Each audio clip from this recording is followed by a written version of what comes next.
जय हिंद दोस्तों। आज हम पढ़ेंगे मानव बस्तियाँ के 2 अंक के या 3 अंक के प्रश्नों के उत्तर। सबसे पहले बात हो रही गुच्छित बस्ती किसे कहते हैं। गुच्छित बस्ती किसे कहते हैं। कल हमने इसका देखा था कि गुच्छित बस्ती को संकुलित अथवा आकेंद्रित बस्ती भी कहते हैं। गुच्छित बस्ती को संकुलित अथवा आकेंद्रित बस्ती भी कहते हैं। इसकी विशेषता, इन बस्तियों में घरों का समूह बहुत पास पास होता है। घर बिल्कुल पास पास होते हैं। इन गांवों में आवास स्थान कौन से, जहाँ पर आवास स्थान मतलब जहाँ हम रहते हैं एवं खेतों, खलिहानों और चारागाहों से पृथक पृथक होता है। मतलब रहने का जो घर है, आवास है वो, और खेत और खलिहान जो हमारे खेत है जहाँ हम कृषि करते हैं, चारागाह होते हैं, वो दोनों अलग अलग होते हैं। इसमें क्या करते हैं, किसान अपने खेत पर जाता है, दिन भर काम करता है और शाम को वापस अपने घर आ जाता है। गुच्छित बस्तियों में ये बस्तियां आयताकार, अरीरेखी आदि प्रतिरूपों में मिलती है। मतलब सड़क मार्ग, रेल मार्ग के किनारे किनारे, और उपजाऊ जलोढ़ मैदानों में पाई जाती हैं। मतलब गुच्छित बस्तियां कहाँ पाई जाती है, उपजाऊ जलोढ़ मैदानों, मतलब उत्तर प्रदेश, बिहार।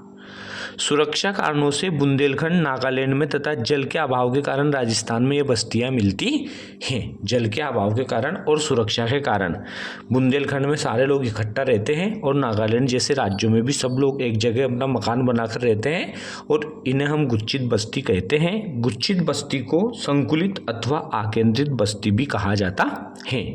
दूसरा प्रश्न है 2 नंबर का, अर्धगुच्छित बस्ती किसे कहते हैं। इसे हम विखंडित बस्ती भी कहते हैं।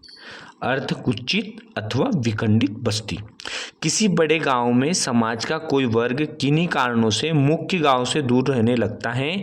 इस तरह अर्धगुच्छित बस्तियों का जन्म होता है। मतलब कहने का अर्थ है कि एक बड़ा गांव होता है और उच्च वर्ग के लोग निम्न वर्ग के लोगों को गांव से बाहर कर देते हैं, तो वो कॉलोनी बनाकर रहते हैं। हम अपने यहाँ पर उनको कॉलोनियाँ कहते हैं।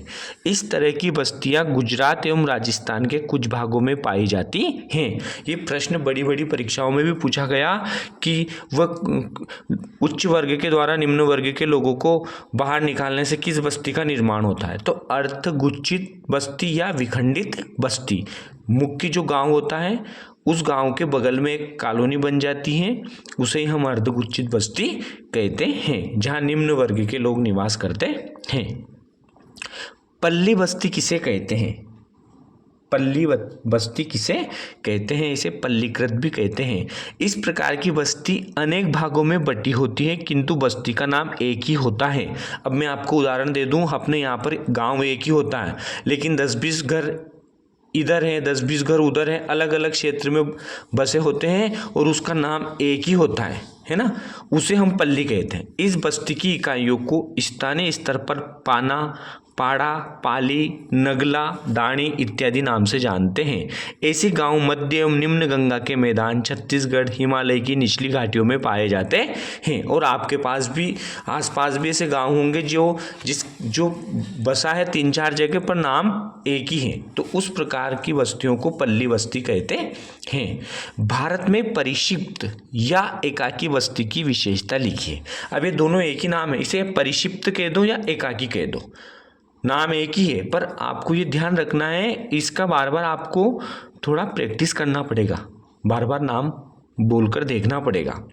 मैं कागज और पेन पे क्यों लिखता हूँ, क्योंकि आर्ट्स के स्टूडेंट को प्रतिदिन पर डे कम से कम 20 मिनट पेन और कॉपी का यूज़ करना चाहिए, क्योंकि इससे आपकी लिखावट भी सुधरेगी और परीक्षा में भी आपको कोई समस्या नहीं आएगी। इसलिए आपको कॉपी और पेन का यूज़ करना चाहिए, इसीलिए नोट्स बनवाते हैं। भारत में परिक्षिप्त या एकाकी बस्ती की विशेषता लिखिए। तो भारत में परिक्षिप्त या एकाकी बस्ती की विशेषताएं निम्न हैं। ये बस्ती प्रारूप सुंदर, सुदूर मतलब दूर जंगलों में एकाकी झोपड़ियों अथवा कुछ झोपड़ियों की पल्ली अथवा छोटी पहाड़ियों के ढालों पर खेतों या चारागाहों के आसपास दिखाई देती हैं। मतलब इस प्रकार की जो परिक्षिप्त बस्तियां हैं वो जंगलों में दिखाई देती हैं, जहाँ पर एक झोपड़ी या कुछ झोपड़ियाँ मतलब एक परिवार के सदस्य रहते हैं, या ढालों पर, पहाड़ियों की ढालों पर मकान बनाकर रहते हैं। जब अपन ट्रेन से यात्रा करते हैं और जब कई पहाड़ियाँ देखते हैं, छोटी पहाड़ियाँ देखते हैं, तो बहुत सारी पहाड़ियों में आपको 2 घर, 4 घर, 3 घर, 5 घर दिखाई देंगे। बस वही परिक्षिप्त या एकाकी बस्ती होती है। इसमें मकान एक दूसरे से दूर बने होते हैं और लोग अलग अलग या एकाकी रहते हैं। हाँ, मतलब सही बात है, मकान इसमें क्या होते हैं, दूर दूर बने होते हैं। जबकि गुच्छित बस्ती में क्या होते हैं, मकान बिल्कुल पास पास बने होते हैं। मेघालय, उत्तरांचल व हिमाचल प्रदेश के अनेक भागों में यही बस्ती पाई जाती है। जो हिमाचल प्रदेश है वो भी पहाड़ पर्वत पर, हिमालय पर ही स्थित है। उत्तरांचल वो भी हिमालय पर है। मेघालय, मेघों का राज्य मेघालय है ना, तो यहाँ पर भी कौन सी बस्ती पाई जाती है, परिक्षिप्त बस्ती पाई जाती है, एकाकी बस्ती पाई जाती है। गुंचित बस्ती जिसे हम संकुलित अथवा आकेंद्रित बस्ती कहते हैं। अर्धगुच्छित बस्ती जिसे हम विखंडित बस्ती कहते हैं। पल्ली बस्ती, गांव एक ही होता है, इकाई एक ही होती है लेकिन वो अनेक भागों में बटी होती है, उसे हम पल्ली बस्ती कहते हैं। और परिक्षिप्त बस्ती या एकाकी बस्ती, इस प्रकार की बस्ती कहाँ पाई जाती है, मेघालय में, उत्तरांचल में, हिमाचल प्रदेश में पाई जाती हैं। अब अगला है भारत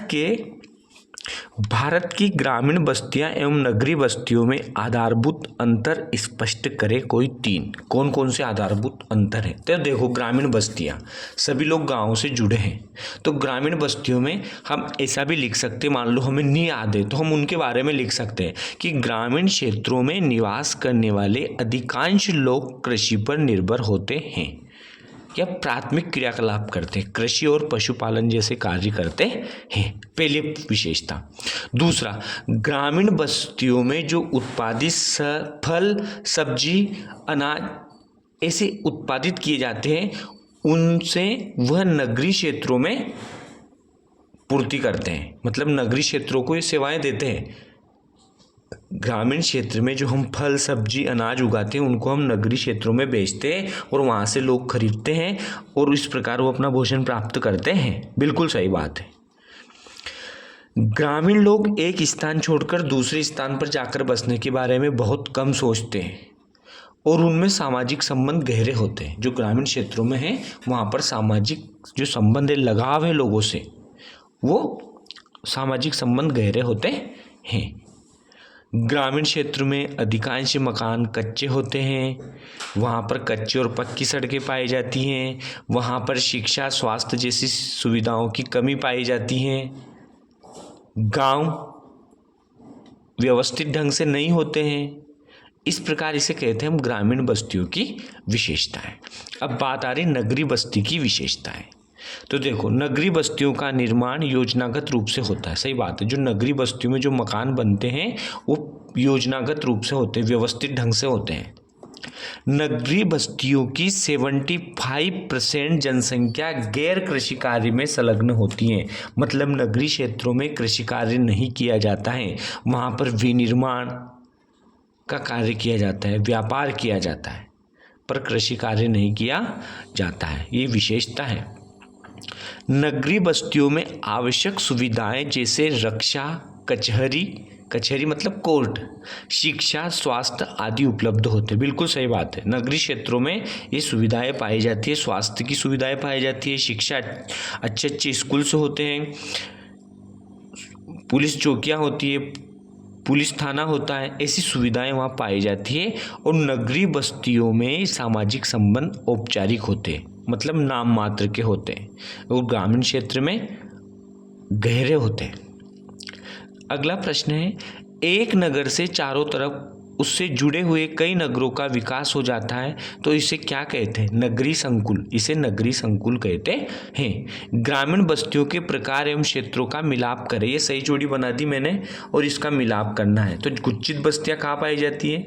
तो मैंने उत्तर भी सामने सही लिख दिया, गंगा की उपजाऊ जलोढ़ मैदान में गुच्छित बस्तियां पाई जाती है। गुच्छित बस्तियों की विशेषता क्या है? मकान पास पास होते हैं, कृषि एवं आवास दूर दूर होते हैं, है ना, ये वाला बता दिया।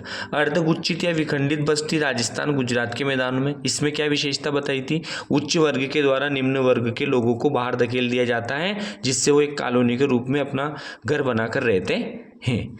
पल्ली बस्तियां, गांव एक ही होता है लेकिन अलग अलग भागों में बटा होता है। परिक्षिप्त बस्तियां ये एकाकी होती हैं जो मेघालय में पाई जाती हैं। मेघालय, उत्तरांचल, हिमाचल प्रदेश में पाई जाती हैं। स्मार्ट सिटी मिशन का उद्देश्य बताइए। तो ये स्मार्ट सिटी मिशन का जो उद्देश्य है इसमें यह है कि स्मार्ट सिटी मतलब एक अच्छी सिटी, सुंदर सिटी, जिसमें क्या क्या होना चाहिए?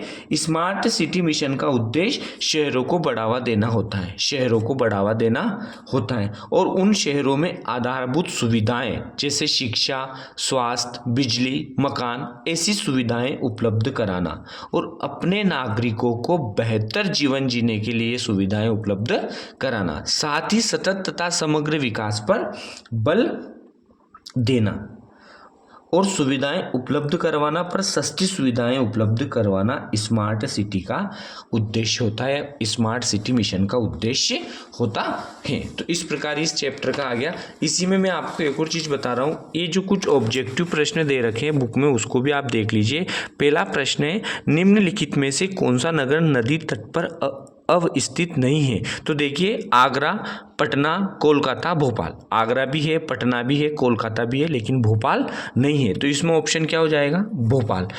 दूसरा प्रश्न है कि निम्नलिखित, भारत की जनगणना के अनुसार निम्नलिखित में से कौन सी एक विशेषता नगर की परिभाषा का अंग नहीं है? तो हमने देखा था कल कि जनसंख्या 5000 होना चाहिए। तो देखो ये जनसंख्या 5000, 400 प्रति व्यक्ति किलोमीटर वर्ग किलोमीटर जनसंख्या घनत्व होना चाहिए। तो देखो 400 व्यक्ति प्रति वर्ग किलोमीटर घनत्व है। नगर पालिका, नगर निगम होगा ही होगा। 75% से अधिक जनसंख्या प्राथमिक खंड में संलग्न है, ये गलत होगा क्योंकि हमने क्या पढ़ा था? 75% से अधिक जनसंख्या गैर कृषि कार्य में लगी रहती है। तो इसका उत्तर क्या होगा? ये वाला होगा। अगला प्रश्न है, निम्नलिखित में से किस पर्यावरण में परिक्षिप्त ग्रामीण बस्तियों की अपेक्षा नहीं की जा सकती है? परिक्षिप्त ग्रामीण बस्तियों की अपेक्षा नहीं की जा सकती है।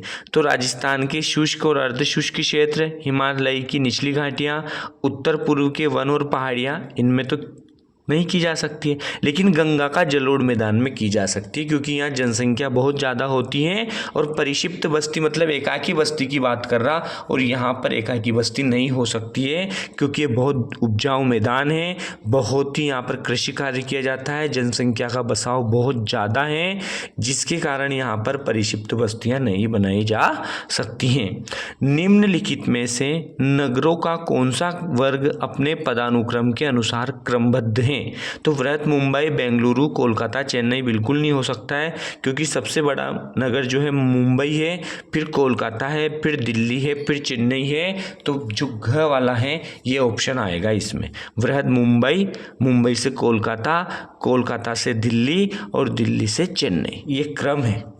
गैरिसन नगर क्या होते हैं? गैरिसन नगर जो छावनियाँ होती, सैनिक छावनियाँ होती हैं जो सुरक्षा के कारणों से बनाई जाती हैं, जहाँ सैनिक कार्य होते हैं, उसे हम गैरिसन नगर कहते हैं।